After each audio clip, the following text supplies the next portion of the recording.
नमस्कार, मैं विवेक चौधरी और आप देख रहे हैं द लोकमंच। राकांपा के सर्वे सर्व शरद पवार ने आज प्रधानमंत्री नरेंद्र मोदी से मुलाकात की। मुलाकात के दौरान दोनों नेताओं के बीच 25 मिनट तक चर्चा हुई। मनसे अध्यक्ष राज ठाकरे सरकार को मस्जिद से हॉर्न हटाने की भाजपा की चेतावनी को भाजपा से मिल रहे समर्थन और राज्य के महाविकास अघाड़ी नेताओं की जांच के आलोक में इस यात्रा को महत्वपूर्ण बताया जा रहा है। इससे पहले भी ईडी ने पवार के रिश्तेदारों को भी निशाना बनाया था, इसलिए अंदाजा लगाया जा रहा है कि पवार ने इस दौरे के दौरान मोदी के सामने इस मुद्दे को उठाया होगा। हालांकि किसी ने भी इस खबर की पुष्टि नहीं की है।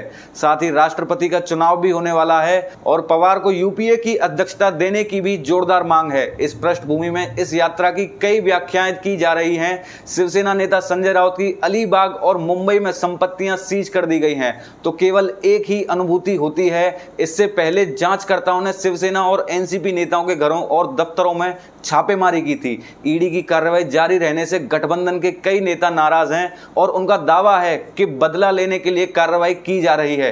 इस पृष्ठभूमि में यह संभव है कि पवार मोदी से मिले और उनसे चर्चा की। गुड़ी पड़वा के दिन मुंबई के शिवाजी पार्क मैदान में मनसे अध्यक्ष राज ठाकरे की बैठक हुई। इस बैठक में राज ने चेतावनी दी थी कि अगर मस्जिद पर हॉर्न नहीं लगाया गया तो वह हनुमान चालीसा शुरू कर देंगे। राज ने हिंदुत्व का कार्ड हाथ में लिया है, उन्हें भाजपा नेताओं का समर्थन मिल रहा है। इसके अलावा राज की भूमिका से राज्य में धार्मिक तनाव पैदा होने की संभावना है। साथ ही नगर निकाय चुनाव में भाजपा और मनसे के गठबंधन या सहमति बनने की संभावना है। कहा जा रहा है कि पवार के मोदी दौरे के पीछे वजहें हैं। कुछ महीने पहले शरद पवार के रिश्तेदारों के घर पर छापेमारी की गई थी। आयकर अधिकारी पवार के रिश्तेदारों के घर पर ठहरे हुए थे, जिनका 3 दिनों से राजनीतिक से कोई लेना देना नहीं था।